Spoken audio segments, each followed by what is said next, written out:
누가복음 말씀입니다. 누가복음 22장 1절에서 20절까지 저와 여러분이 한 절씩 교독하겠습니다. 저부터 읽겠습니다. 유월절이라 하는 무교절이 다가오매 대제사장들과 서기관들이 예수를 무슨 방도로 죽일까 궁리하니 이는 그들이 백성을 두려워함이더라. 12 중에 하나인 가룟신이라 부르는 유다에게 사탄이 들어가니 이에 유다가 대제사장들과 성전 경비대장들에게 가서 예수를 넘겨줄 방도를 의논하며 그들이 기뻐하여 돈을 주기로 언약하는지라. 유다가 허락하고 예수를 무리가 없을 때에 넘겨줄 기회를 찾더라. 유월절 양을 잡을 무교절 날이 이른지라. 예수께서 베드로와 요한을 보내시며 이르시되 가서 우리를 위하여 유월절을 준비하여 우리로 먹게 하라. 여짜오되 어디서 준비하기를 원하시나이까? 이르시되 보라 너희가 성내로 들어가면 물 한 동이를 가지고 가는 사람을 만나리니 그가 들어가는 집으로 따라 들어가서 그 집주인에게 이르되 선생님이 내게 하는 말씀이 내가 내 제자들과 함께 유월절을 먹을 객실이 어디 있느냐 하시더라 하라. 그리하면 그가 자리를 마련한 큰 다락방을 보이리니 거기서 준비하라 하시니 그들이 나가 그 하신 말씀대로 만나 유월절을 준비하니라. 때가 이르매 예수께서 사도들과 함께 앉으사 이르시되 내가 고난을 받기 전에 너희와 함께 이 유월절 먹기를 원하고 원하였노라. 내가 너희에게 이르노니 이 유월절이 하나님의 나라에서 이루기까지 다시 먹지 아니하리라 하시고 이에 잔을 받으사 감사기도 하시고 이르시되 이것을 갖다가 너희끼리 나누라. 내가 너희에게 이르노니 내가 이제부터 하나님의 나라가 임할 때까지 포도나무에서 난 것을 다시 마시지 아니하리라 하시고 또 떡을 가져 감사기도 하시고 떼어 그들에게 주시며 이르시되 이것은 너희를 위하여 주는 내 몸이라. 너희가 이를 행하여 나를 기념하라 하시고 저녁 먹은 후에 잔도 그와 같이 하여 이르시되 이 잔은 내 피로 세우는 새 언약이니 곧 너희를 위하여 붓는 것이라. 아멘. 네, 감사합니다. 자리에 앉겠습니다. 여러분 설날 같은 명절에 여러분 가정에서 드시는 어떤 특별한 음식이 있습니까? 가정마다 각각 음식이 있죠. 제가 설날하면 기억나는 음식이 있는데 저희 시골에서는 뭐 떡국을 먹는데 굴을 넣어서 먹습니다. 이렇게 바닷가 근처에 있다 보니까 주로 굴떡국을 먹게 되는데 당시에 소고기 떡국은 마을에서 많아야 한두 가정 정도 먹었던 떡국이었던 것 같아요. 거의 이제 굴로 먹었습니다. 요즘은 굴떡국이 더 귀한 것 같기도 한데, 근데 이제 돌아가셨지만 이제 저희 장모님 댁에 가면 장모님이 이 명절 때 해주시는 게 있는데 토랑국을 끓여주셨어요. 그리고 갈비찜. 그래서 이제 간혹 생각이 납니다. 저는 토랑국을 결혼하고 처음 먹어봤거든요. 그래서 한동안은 이게 무슨 맛으로 먹지 했는데 먹어보니까 또 맛있어요. 지금은 장모님 가시니까 아무도 이걸 토랑국을 안 끓여주는구나 이런 생각을 하게 되는데 명절 때마다 그렇게 이제 저희가 생각나는 음식이 있고요. 또 같은 명절이지만 우리 안에 특별하게 기억되는 명절이 있는 경우도 있어요. 근데 저 같은 경우에는 이제 저희 부친께서 이제 돌아가시기 몇 달 전에 마지막 설 명절을 온 가족이 그때 다 모였거든요. 함께 보냈던 그런 기억이 있습니다. 그래서 이제 저희 아버지가 이렇게 뭐 농사 지으시고 또 부업을 하시면서 이렇게 꼼꼼하게 모아두셨던 통장을 깨뜨려 가지고 손자 손녀들 앞으로 다 이거를 편지를 이렇게 써가지고 학비로 이렇게 줬던. 그래서 저한테는 그때의 어떤 그 기억이 잊혀지지 않는 그런 특별한 명절로 이렇게 기억이 되어 있습니다. 오늘 보면 예수님과 제자들이 특별한 식사를 합니다. 유월절 식사라는 우리로 말하면 어떤 명절 식사 같은 비슷한 시간이죠. 근데 이게 참 제자들에게 잊혀지지 않는 그런 어떤 식사가 되는데 이 유대인들에게 가장 큰 명절이 바로 유월절이라는 거예요. 유월절. 오늘 1절에서 20절까지 이 본문 안에 이 유월절, 무교절이란 단어가요 7번 정도가 나옵니다.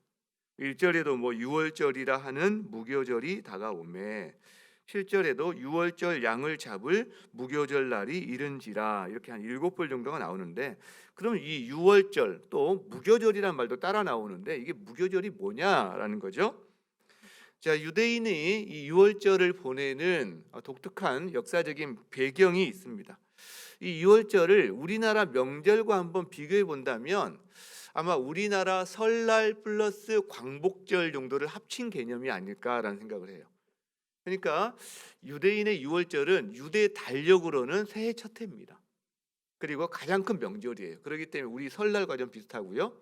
또 하나는 유대인들이 이집트의 노예 생활을 하다가 민족이 해방된 날입니다.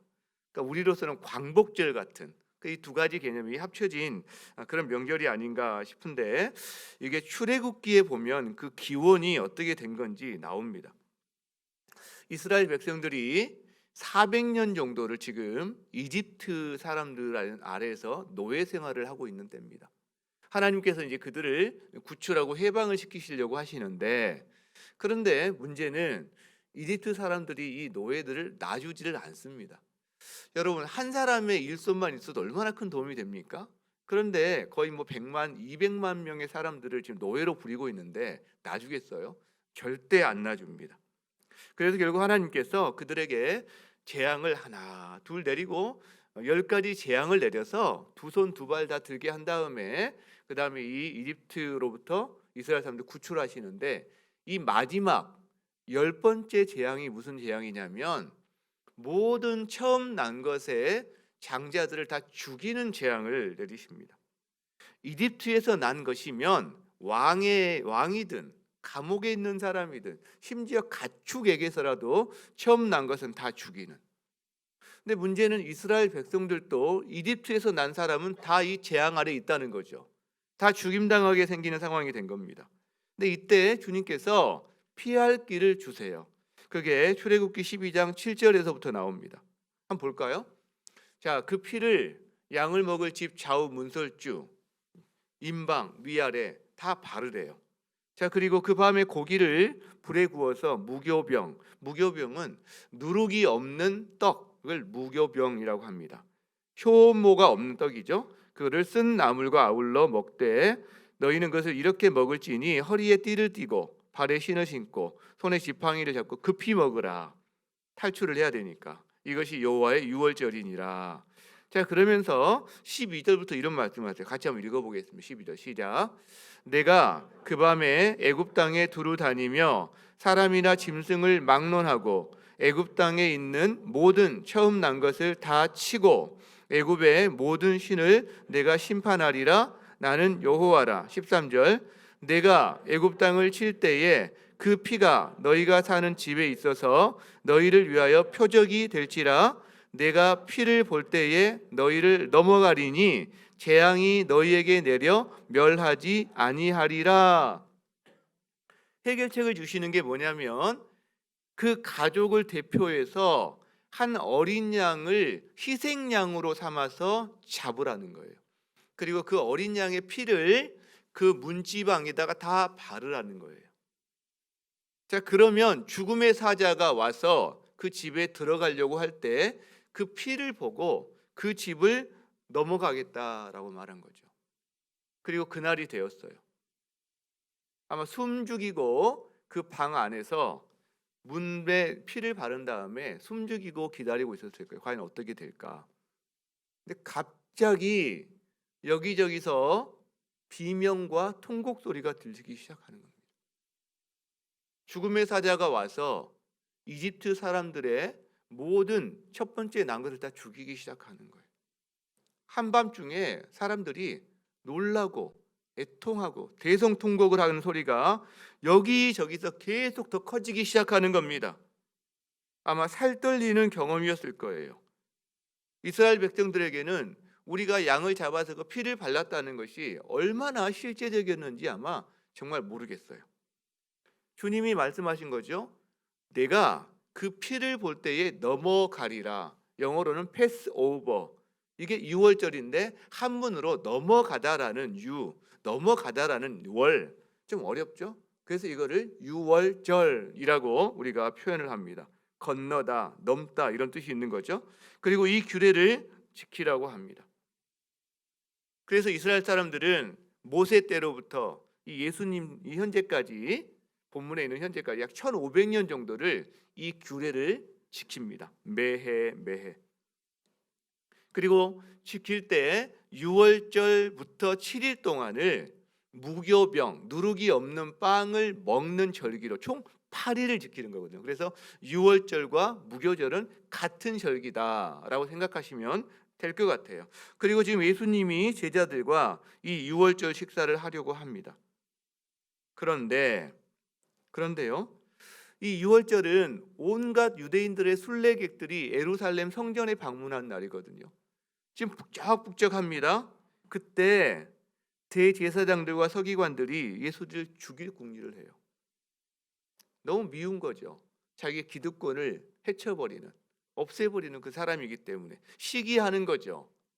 그래서 이제 죽이기로 작당을 하고 궁리를 하고 구체적인 방법을 의논하는데 문제가 있어요. 백성들이 두려운 겁니다. 왜?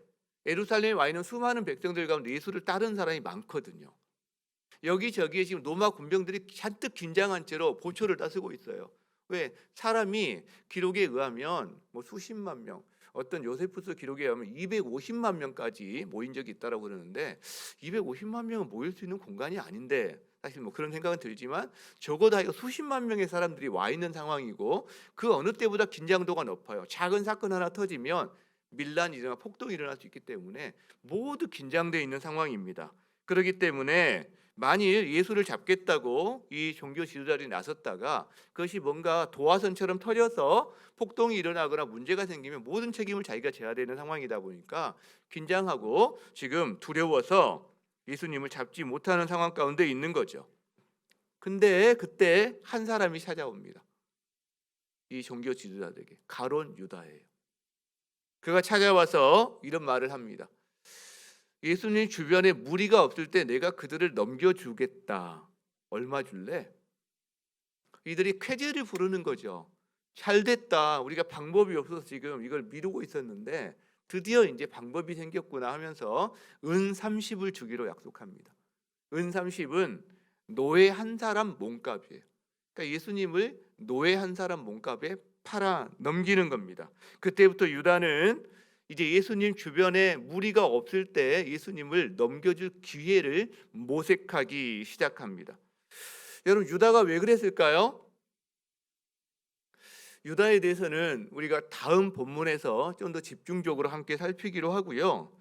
우리가 알 수 있는 거 하나는 있다는 거죠. 유다는 지금 3년이나 예수님을 따라다녔어요. 그런데 그 마음까지 따라다닌 건 아닙니다. 유다는 3년이나 예수님 말씀을 들었어요. 그런데 그 내면이 속사람이 변한 건 아닙니다. 유다는 예수님의 섬김을 참 많이 받았어요.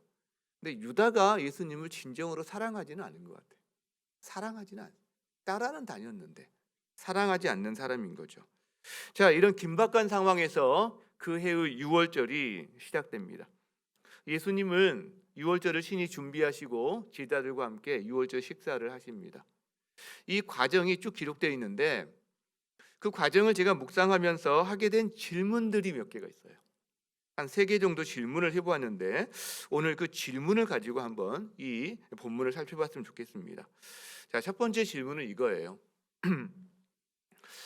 예수님이 6월절 식사할 장소를 마련을 하시는데 그 방법이 독특합니다. 왜 그럴까? 이제 이런 질문이 생기는 거예요. 자, 예수님이 양을 잡을 날이 6월절 양을 잡을 날이 됐을 때 베드로와 요한을 불러서 6월절 식사를 준비하게 합니다. 8절에 그렇게 나오죠. 8절에 예수께서 베드로와 요한을 보내시며 이르시되 가서 우리를 위하여 6월절을 준비하여 우리로 먹게 해라. 그러니까 이들이 물어봐요. 어디서 준비하기를 원하십니까? 라고 물어. 당연한 질문 아닙니까?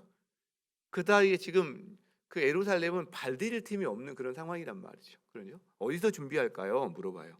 여러분 그러면 어떻게 대답할까요? 일반적으로 누구 아무개의 집에 가서 준비해라 이렇게 말하면 되는 거 아니에요? 근데 예수님이 그렇게 대답하지 않으세요. 이상하게 굉장히 꼽니다. 10절부터 볼까요? 너희가 성내로 일단 들어가라. 그러면 성내에 들어가면 물 한 동이를 가지고 가는 사람, 저 사람은 남자입니다. 오늘 한 남자를 만날 것이다. 근데 그 사람은 눈에 딱 띄는 거죠. 왜? 물동이를 지고 물을 짓는 사람 되게 여자거든요. 근데 지금 한 남자가 그 물동이를 지고 가고 있는 거예요. 그 남자를 따라가라. 자, 그다음에 그러면 그 집 주인에게 선생님이 이 집에서 유월절 식사하기를 원하신다고 말하면 그가 준비한 다락방을 보여줄 것이다. 거기서 준비해라. 이렇게 말을 하는 거예요. 그죠? 여러분, 이 집이 전승에 의하면 마가의 다락방입니다. 그러면 마가의 아버지의 집이란 말이에요. 자, 그러면 제자들이 다 아는 사람이에요. 그러면 예수님이 간단하게 마가의 집에 가서 말을 하면 집을 내줄 거야, 공간을. 이렇게 말하면 간단한 거거든요. 예수님이 그렇게 말을 안 하신다는 거죠, 지금. 스파이 무슨 접선을 하듯이 굉장히 성내 들어가서 물동 이고 하는 사람 만나서 따라가서 막 이런 일을 하신다는 거죠. 왜 그렇게 하셨을까? 왜? 궁금증이 생기는 거죠. 그죠? 예수님이 하나님이신 것을 알리려고 그렇게 세팅해가지고 이상한 방식으로 뭐 성전세를 낼 때 낚시하면 거기 입에서 뭐 이렇게 나오고 예수님이 탈 나귀를 구하러 갔을 때 말을 하면 나귀를 내주고 이런 비슷한 방식이긴 한데 예수님이 야 내가 하나님이야 뭔가 이렇게 뽀기시려고 자랑하시려고 지금 하는 걸까요? 아닐 거죠. 왜 이렇게 할까? 그냥 마가의 집에 가서 준비해 한마디면 끝날 거를 굉장히 복잡하게 가룟 유다 때문일 수 있다는 거예요. 가룟 유다. 왜요? 지금 종교 지도자들은 예수님을 죽이려고 혈안이 되어 있고요. 가룟 유다는 예수님을 넘겨줄 때만 찾고 있어요. 가룟 유다도 마가의 집을 알아요. 만일 예수님 마가의 집이라고 말을 했다면 가룟 유다가 알고 그때 아무도 무리가 없는 때니까 밀고 해서 그 만찬하는 자리를 급습한다면 예수님이 제자들과 함께 유월절 식사를 하고 싶어하는 그 시간에 주님이 제자들에게 하셔야 될 말씀과 여러 가지 것들 이후의 일정들 이게 다 틀어질 수가 있는 부분이 있는 거죠. 유다를 모르게 하고 있는 거예요. 지금 베드로와 요한도 누구 집에서 준비할지를 모르고 나가는 거예요. 지금 가서 만나보니까 마가의 집인 거예요. 우리가 아는 집이네. 양고기를 준비하고 쓴나물을 준비하고 포도주와 빵과 여러 가지 아마 하루 종일 걸렸을 거예요. 그리고 예수님이 저녁 무렵에 제자들과 함께 따라가 보니까 마가의 집인 거죠. 제자들도 우리가 아는 집이구나. 여러분 무엇을 우리가 알 수 있을까요? 무엇을 알 수 있을까요? 예수님이 이렇게 치밀하게 계획적으로 유월절 식사를 준비하고 계세요. 이걸 통해서 우리가 알 수 있는 거 하나가 있는데 예수님이 지금 십자가의 길을 가시는데 억지로 가거나 마지못해 가고 있는 게 아니다라는 거예요. 만약에 피하셔야 된다면 여러분 나오면 됩니다. 얼마든지. 그렇죠? 그런데 주님께서는 종교 지도자들의 어떤 계략, 유다의 배신 때문에 죽임당하신 게 아니에요. 그분이 오히려 하나님의 뜻에 순종해서 그 길을 주도적으로 계획하시면서 걸어가고 계세요.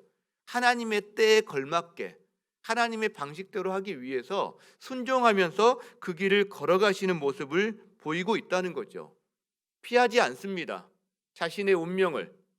왜? 그게 하나님의 뜻이고 그게 생명을 살리는 일이기 때문에 자신을 내어 던지면서 가는데 마지못해 가는 게 아니라 적극적으로 순종하며 그 길을 가신다는 거죠.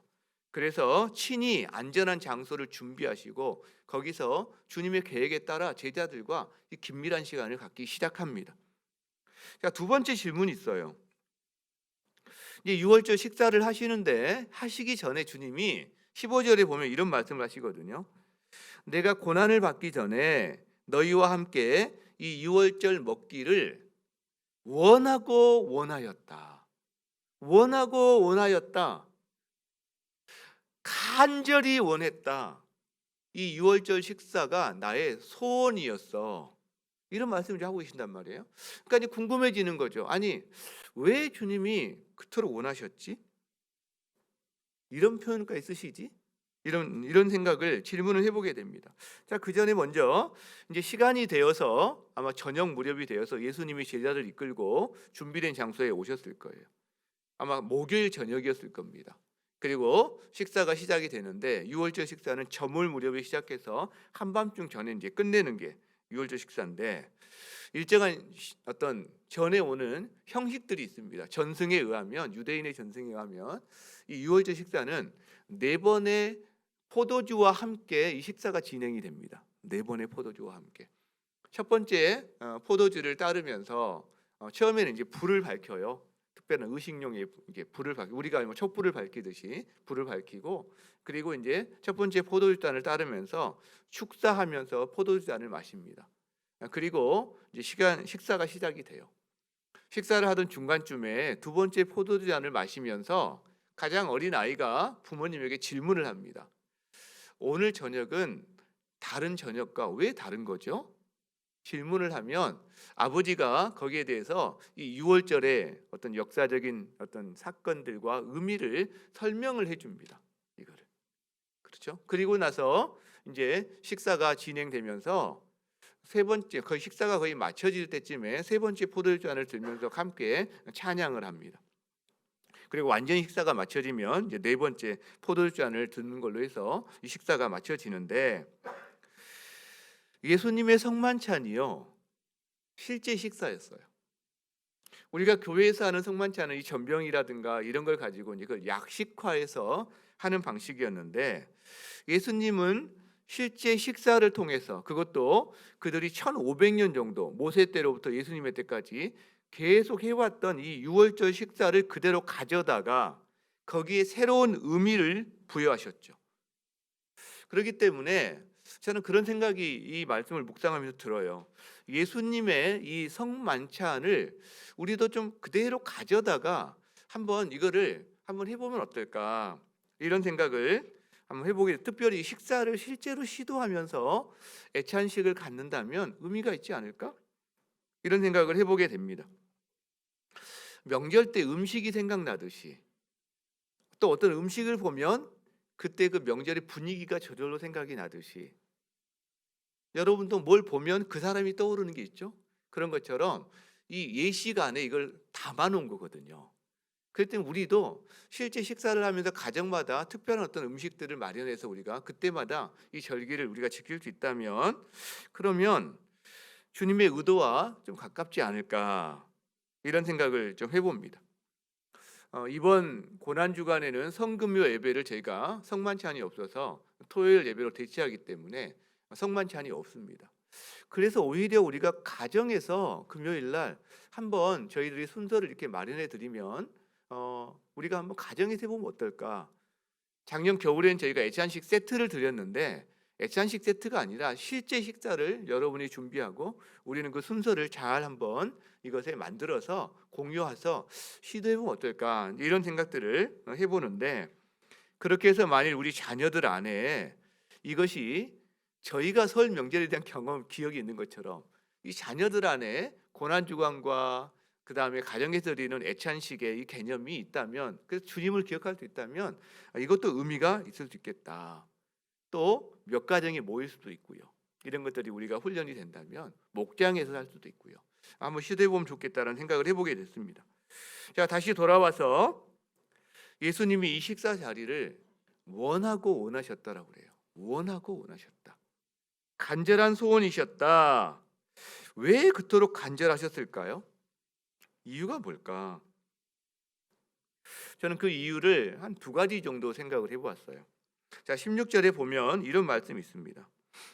내가 너희에게 이르노니 이 유월절이 하나님의 나라에서 이르기까지 다시 먹지 아니하리라. 그리고 15절에 보면 고난을 받기 전에 이 유월절을 먹기를 원했다. 이걸 합쳐보면 예수님이 제자들과 함께하는 이 땅에서 하는 마지막 유월절 식사를 함께하고 싶었던 거죠. 왜? 주님은 이 유월절 식사 후에는 십자가의 길을 가셔야 됩니다. 잡히시고 조롱당하시고 고문을 당하신 다음에 십자가에 달려 죽으시는 그 길을 가시기로 예정이 되어 있어요. 주님은 그 전에 제자들과 이 땅에서 유월절 만찬을 가장 사랑하는 사람들과 함께하고 싶으셨던 마음이 있으셨던 거죠. 이게 저는 첫 번째가 아닐까. 그런데 하나가 더 있어요.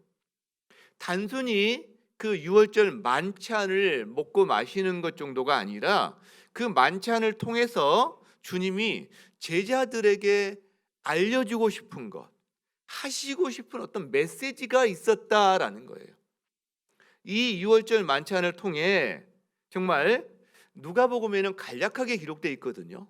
근데 요한복음에 보면 이 내용이 정말 많이 기록되어 있습니다. 제자들의 발을 씻겨주세요. 제자들에게 강해를 하시는데 피를 토하는 주님의 유언 같은 말씀을 굉장히 길게 하십니다. 그리고 나중에는 기도를 해주세요. 기도를, 제자들을 기도해 주, 자신을 위해서 기도하시고 제자들을 위해서 기도하시고 그 제자들 때문에 믿게 된 오고 오는 후대의 제자들, 즉 우리들을 위해서도 주님이 그때 기도까지 하세요. 그러니까 이런 내용이 이 최후의 만찬 안에 다 있거든요. 그러니까 예수님은 이 식사도 원하셨지만 단순한 식사가 아니라 이 식사를 통해서 참으로 그의 행동과 앞으로 일어날 일들과 그거를 뭔가 이 식사에 의미를 담아서 주님께서 말씀하고 싶은 것이 있으셨다라는 거죠. 그래서 간절히 원하셨던 것 같아요. 그렇다면 세 번째 질문으로 넘어가게 됩니다.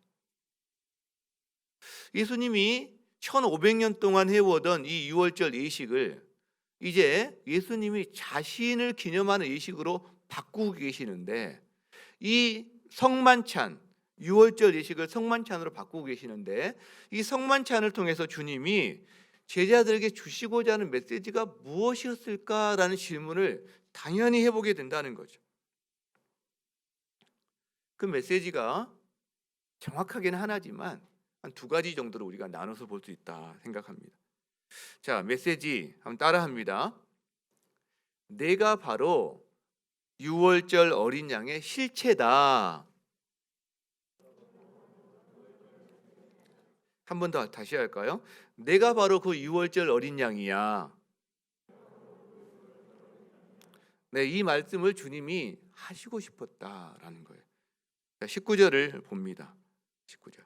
같이 한번 읽어보겠습니다. 19절 시작. 또 떡을 가져 감사기도 하시고 떼어 그들에게 주시며 이르시되 이것은 너희를 위하여 주는 내 몸이라. 자, 20절 시작.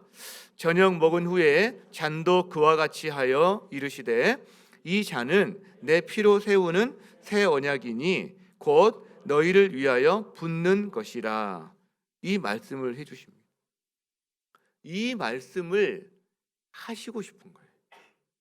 이 말씀을 통해 새로운 예식을 만들어주고 싶으신 거예요. 떡은 내 몸이다. 이 포도주는 내 피다. 너희와 나는 이 예식을 새 언약으로 세운다.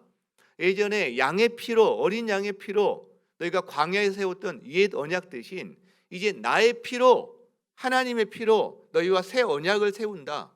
이 말씀을 하고 계신다는 거죠. 1500년 전에 죽음의 천사가 이집트의 모든 처음 난 맏 아들들을 덮칠 때 이스라엘 백성들은 넘어가서 살려주었단 말이에요. 왜 살려주었죠 그때? 바로 어린 양의 피 때문에 살려줬어요. 어린 양의 피 때문에. 그 집에 죽음이 와야 되는데 어린 양이 희생양이 되어서 죽었기 때문에 그 죽음의 표시가 이미 그 문에 있기 때문에 그 집 안에 있는 사람은 죽지 않게 된 거죠. 여러분, 이거는 예고편이라는 거예요. 예고편, 본편이 있다는 거예요. 본편은 이 땅의 죄와 허물로 수많은 사람들이 바로 죽음의 사자가 와서 그날 죽임당하는 것처럼 죽어나가는 그때에 그들 안에 진짜 어린 양의 피가 그들 안에 발라져 있다면 이미 그 죽음 때문에 그들의 죽음이 넘어간다라는 것을 말씀해주는 예고편이다라는 거죠. 그러니까 예수님은 이제 출애굽 당시에 그 어린 양의 실체가 바로 나야. 내가 바로 그때 예언된 상징된 하나님의 어린 양이야. 내가 내 피를 너희에게 주어서 너희의 몸을 너희의 문을 집을 바르기 위해서 온 그 어린 양의 실체야라고 말씀하신다는 거예요. 1500년 전에 어린 양의 죽음으로 그 집의 한 가족이 구원을 받았어요. 죽임에서. 이제 하나님이신 진짜 참 하나님의 어린 양의 피 흘리심으로 온 인류가 구원을 받는 길이 열리게 된 겁니다. 그래서 예수님은 세례 요한이 그런 고백을 합니다. 세상 죄를 지고 가는 하나님의 어린 양이다 라는 고백을 사도 요한이 하는 거예요. 세례 요한이 하는 겁니다. 한번 생각해 봅시다. 만일 예수님이요 하나님의 어린 양으로 우리에게 오시지 이 땅에 우리에게 오시지 않았다면 여러분 어떤 일이 있을까요? 우리가 여러 가지로 이야기할 수 있겠지만 하나만 생각을 해봅시다. 그 이집트에서 죽음의 천사가 왔을 때 각 가정마다 있었던 자식을 잃은 애통함, 처절한 슬픔. 그냥 슬픔이라고 말하기에는 이게 표현이 안 되는 거거든요. 자식 잃은 슬픔이라는 게. 이끌는 고통, 창자를 도려내는 그런 고통들. 그래서 그냥 밤새 울음이 끝나지 않았을 거예요. 비명과 함께 대성통곡이 온 도시를 다 덮었을 거예요. 여러분, 그 일이 바로 우리의 일이 되는 거예요. 그 일이. 예수님이 어린 양으로 오시지 않았다면 누구도 위로할 수 없고 어떤 것도 위로가 되지 않는 그 상황에 우리가 처하게 되는 것이죠. 근데 우리에게는 예수님이 새 언약으로 참 하나님의 어린 양으로 오셨어요. 그리고 그를 믿는 자들에게 주님께서 죽음을 보지 않고 심판을 보지 않고 하나님과 함께하는 하나님의 자녀가 되는 권세를 주신다고 약속해 주었어요. 우리는 건진 받았는데 예수의 피로 건진 받은 사람들인 거죠. 그렇기 때문에 이 주님을 우리가 찬양하지 않을 수가 없는 거예요. 그렇죠? 하나님의 어린 양 대신 이 예수님 찬양하지 않을 수가 없는 거죠. 자, 성만찬을 통해 예수님이 우리에게 주시고자 하는 메시지가 바로 이겁니다. 내가 하나님의 어린 양이야. 내가 하나님의 어린 양이야. 그리고 이어지는 메시지는 연장선에서 이 메시지를 주시는 거죠. 19절에 너희가 이를 행하여 나를 기념하라 이렇게 말해요. 이것을 행해서 기념해라라고 말씀하세요. 내가 그 어린 양이니까 너희가 1500년 전에 그 어린 양으로 죽임 면했던 것을 유월절 식사로 기념하듯이 이제 참 하나님의 어린 양인 내가 그 일을 행할 때 이제는 유월절 식사는 끝난다. 성만찬으로 나를 기념해라. 나를 기념해라. 이렇게 말씀하시는 거죠. 그래서 예수님의 이 밤의 유월절 만찬을 통해서 이제 1500년간 지켜져 오던 유월절의 만찬은 성취되고 즉 효력을 다하고 예수님의 성만찬으로 대체가 되는 시점이 바로 이 식사다라는 겁니다. 유월절은 유대인의 구원을 기념하는 날입니다. 유대인의 기념. 이 성만찬은요 온 인류의 구원을 기념하는 날이고 이거는 언제까지 유효기간이 될까요? 예수님이 다시 오실 때까지 이것의 유효기간이 있습니다. 실제로 그런 거죠. 자, 초대교회 성도들은요 예수님의 이 말씀을 따라서 성찬과 애찬을 행했습니다. 그때는 주로 가정에서 모였기 때문에 가정에서 한 가정이 하든 여러 가정이 하든 그런 식으로 모였습니다. 그리고 그들이 기념할 때 실제 식사를 했습니다. 함께 식사를 나누었죠. 그런데 이제 중세로 넘어오면서 한 마을에 한 도시에 큰 성당이 생기고 거기에 사람들이 모이기 시작하면서 실제로 성찬식을 해야 되는데 그 수많은 사람들이 한꺼번에 성찬식 할 수 없다 보니까 전병이라든가 다양한 방식들을 이렇게 대체하게 되는, 시도하게 되는. 그래서 우리도 이 성찬을 행하라는, 나를 기념하라는 말씀에 따라서 우리 교회도 성찬을 그동안 해왔습니다. 그런데 어떻게 하면 이 성찬의 의미를 살릴 수 있을까? 사실 고심하면서 우리 가운데 여러 가지 방식들을 그동안에 시도를 해왔었어요. 그리고 성도님들이 거기에 대해서 굉장히 좋은 반응으로 참 은혜를 받았다라고 말씀해 주셨습니다. 제가 참 감사하게 생각하고 있어요. 그런데 제가 지난 2년 동안 제대로 성찬을 못했어요. 이게 아쉬움이 좀 있습니다. 아쉬움이. 이 코로나 때문에. 그래서 작년 연말에는 우리가 예찬 세트를 가지고 가정에서 예찬식 하는 걸로 한번 시도도 해보았는데 참 좋은 시도였다 이런 생각을 하게 되는데, 이번에 고난절에 이 고난주간에 성찬식을 못하는 거를 이제 가정에서 드리는 식사, 실제 식사와 함께하는 이런 예찬식으로 우리가 할 수 있다면 이것도 한번 하나님 앞에 해볼 만한 일이 아닐까? 주님이 오히려 우리에게 허락하신 기회가 아닐까? 이런 생각들을 해봅니다. 그러나 방식에 너무 매이지 마세요. 중요한 거는 이겁니다. 주님이 자기 몸을 내어주셨다라는 것을 기념하는 거예요. 자기 피를 우리를 위해서 흘려주셨다라는 것을 기념하는 거예요.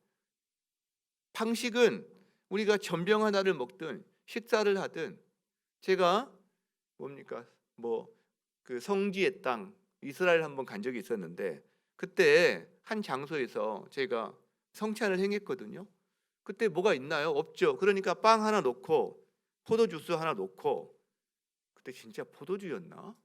포도주스였나? 약간 좀 달달하고 약간 얼큰했던 것 같긴 한데 어쨌든 그걸 가지고요 빵하고 찢어서 그냥 바로 그 자리에 먹는 거예요. 그게 그러니까 우리가 허락한 어떤 범위 내에서 주님을 기억하는 거면 다 가능한 거기 때문에 방식은 방식대로 우리가 이런저런 방식을 행하되 중요한 건 놓치지 않아야 되는 게 있다는 거죠. 그게 주님이 자기 몸을 내어준 거라는 거예요. 여러분, 우리가 다른 사람을 위해서 내 손가락 하나 이렇게 뭔가 찢어서 주기가 쉽습니까? 제가 제자 훈련할 때 가끔 그런 질문을 하거든요. 결혼에 대한 이야기를 나누고 난 다음에, 자, 아내가 지금 콩팥이 필요해요. 콩팥 바로 줄 수 있어요? 제가 이런 질문들을 이렇게 막 돌직구 하거든요. 그러면 막 반응이 나뉩니다. 막 당황하는 사람들도 있고요. 예, 우리가 막 그것 갖고 웃기도 하고 대화를 나누는데 우리가 뭐 하나 이렇게 주기가 쉽지 않아요. 근데 주님이요, 자기 몸을 내어주세요. 어떻게 내어주느냐? 빵을 이렇게 찢거든요. 여러분, 자르는 게 아니라 자기 몸을 찢어주세요. 거기서 피가 흐르는 거죠. 자기 몸을 찢김으로 내어주십니다. 이걸 기념하는 거예요. 주님이 우리를 그렇게 사랑하시는구나. 자기 몸을 찢어서 주기까지 우리를 그렇게 사랑하시는구나. 성찬식을 행하면서 그걸 기념하는 거죠. 그 주님의 사랑을. 말씀을 마무리하고자 합니다. 우리가 예수님의 유월절 식사, 그 식사를 성만찬으로 대체하시는 예수님의 이런 말씀들 우리가 함께 나누었는데 우리도 그걸 따라서 성만찬을 행하고 또 애찬식을 행하고, 목장에서 함께 식사를 하는 것이 어떻게 보면 그 애찬식입니다. 참 의미가 있는 것들이죠. 그렇죠? 행하는데, 근데 이걸 통해서 우리는 주로 예수님의 십자가를 묵상합니다. 그분의 그 사랑을 묵상합니다. 맞죠? 그런데 주님이 한 가지 더 너희가 묵상했으면 좋겠어라고 주신 내용이 있다는 거예요. 자, 18절을 한번 봅시다. 18절. 같이 한번 읽어볼까요? 시작. 내가 너희에게 이르노니 내가 이제부터 하나님의 나라가 임할 때까지 포도나무에서 난 것을 다시 마시지 아니하리라. 예수님이 뭐라고 말씀하시냐면 지금부터 하나님의 나라가 임할 때까지 포도나무에서 난 것을 나는 마시지 않을 거야. 약속 비슷한 걸 해주십니다. 뭐 다짐? 우리로 말하면 소원? 어떤 이런 비슷한 것을 주님이 해주십니다. 아마 이 말씀은 예수님이 식사 중간에 포도주 잔을 받으시고 감사기도 한 게 세 번째 잔이었을 거거든요. 그러니까 세 번째 잔을 마치고 마지막 네 번째 잔 전에 이 말씀을 안 마시면서 이 말씀을 하셨을 거예요. 여러분, 이게 무슨 뜻일까요? 이게 무슨 뜻일까? 나 이제 포도주 안 먹을 거야. 취하거든. 뭐 이런 뜻일까요? 그러니까 너희들 또 취하도록 먹지 마. 뭐 이런 뜻일까요? 무슨 뜻일까? 여러분, 이 맥락, 그다음에 이 예식의 어떤 몰입, 우리는 굉장히 약식으로만 지금 기록되어 있기 때문에 하나하나 이제 들어가 보게 되는데, 그러니까 예수님이 나 이제부터 포도주 영원히 끊을 거야, 이런 말이 단순한 이런 말이 아닐 거라는 거죠. 그러면 어떤 맥락에서 이게 무슨 말씀을, 내용이, 이게 예수님이 하시고자 하는 초점이 뭐지? 라는 생각을 해보게 되는데요. 여러분, 포도주는 유월절 식사를 대표하는 겁니다. 그죠? 네 번의 포도주와 함께 유월절 식사를 하는 거거든요. 그러니까 포도주를 마시지 않겠다라는 것은 유월절 식사를 유예하겠다라는 의미와도 우리가 같이 볼 수 있다라는 거예요. 근데 언제까지? 하나님의 나라가 임할 때까지. 자, 이거를 해석하면 이렇게 볼 수 있다는 거죠. 이 땅에서 너희와 함께하는 유월절 식사는 이게 마지막이야. 그렇죠? 그리고 하나님의 나라가 임할 때까지 나는 이 식사를 유예할 거야. 내가 포도주 마시는 것들도 기쁨을 유예할 거야. 왜냐? 하나님의 나라가 임할 때 나는 다시 너희와 함께 유월절 만찬, 이 성만찬, 함께 식탁의 자리에 앉아서 그 기쁨을 누릴 거거든. 즉, 이걸 바꾸어 말하면 주님은 요 기간 동안 마시지 않을 거야라는 게 초점이 있는 게 아니라 나는 이 기간을 유예함으로 말미암아 너희와 함께 마실 수 있는 그날을 갈망할 거야라는 데 초점이 있다는 거죠. 만약에 사랑하는 어떤 사람과 어쩔 수 없이 뭔가 한동안 헤어져야 돼서 둘이 만찬을 하는데 그때 너무나 맛있게 음식을 먹었다고 합시다. 그때 이런 고백을 하는 거죠. 자기야, 내가 뭐 1년 뒤에, 뭐 2년 뒤에 군대에 뭐 유학 마치고 올 때까지 나는 이 음식을 다시는 먹지 않을 거야. 그 말이 이 음식 안 먹겠다는 이야기예요? 다시 와서 너랑 함께 이 음식의 자리를 마련할 거야. 여기에 초점이 있는 거죠. 여러분, 이게 무슨 말입니까? 주님이 소망의 메시지를 주시는 거예요. 소망의 메시지. 이것이 이 땅에서 하는 유월절 마지막 식사이지만 그러나 너희에게는 하나님 나라가 임할 때 다시 나와 함께 식탁에 앉을 그날이 있어. 나는 그것을 갈망해. 너희와 함께 그 시간을 보낼 거야. 너희도 그날을 소망하렴. 너희도 그날을 소망하렴. 여러분, 우리가 두 가지가 필요한 거죠. 하나는 성만찬을 행하면서, 그리고 어떤 형태든 예찬을 행하면서, 하나는 주님의 십자가를 바라보는 거예요. 우리를 위해 자기 몸을 내어주신 그 주님의 십자가, 그분의 사랑, 그리고 때로는 그분의 사랑에 눈물 짓고 그 다음에 그 마음에 울컥한 마음도 들고 이런 때가 있겠죠. 그러나 동시에 주님이 하나를 더 말씀하시는 거예요. 과거에 십자가에 달리셔서 부활하신 주님의 뿐만 아니라 이제 너희가 예수 그리스도와 함께 그분과 함께할 영원한 식탁, 너희를 아까 우리 대표 기도처럼 우리가 걸어가는 이 길 끝에서 주님이 우리를 맞이해 주시고 그분과 함께할 식탁이 너희에게는 기다리고 있어. 이 시간을, 그걸 기억하면서 과거의 십자가를 기억하고 미래의 소망을 기억하면서 이 시간을 잘 이겨내렴. 바로 이 소망을 주신다는 거죠. 여러분, 우리에겐 이 소망이 필요해요. 이 갈망, 예수님과 함께하는 식탁에 대한 갈망이 필요해요. 왜? 너무 힘들거든요, 사실은. 곤고하거든요. 우리 삶이 무거워요. 눈물이 많아요. 잠시 오아시스를 지나기도 하지만 그 다음에 사막인 경우가 너무 많아요, 사실은. 우리 성도들의 삶도 그렇고. 우리가 지난 2, 3년 동안 코로나의 한복판을 걸어왔는데 코로나가 끝난다고 모든 게 끝날까? 몰라요, 여러분. 상황이 어떻게 될지. 그래서 우리는 이걸 더 바라보게 돼요. 그래, 주님이 말씀하시는 거죠. 내가 네 눈물을 닦아줄게. 너의 상처를 내가 만져줄게. 네 손을 일으켜줄게. 네 아픔을 내가 다 회복시켜줄 거야. 너에게 이 시간마저 나와 함께하는 기쁨과 소망을 가지고 네가 승리하며 살기를 바래 라고 말씀하신다는 거죠.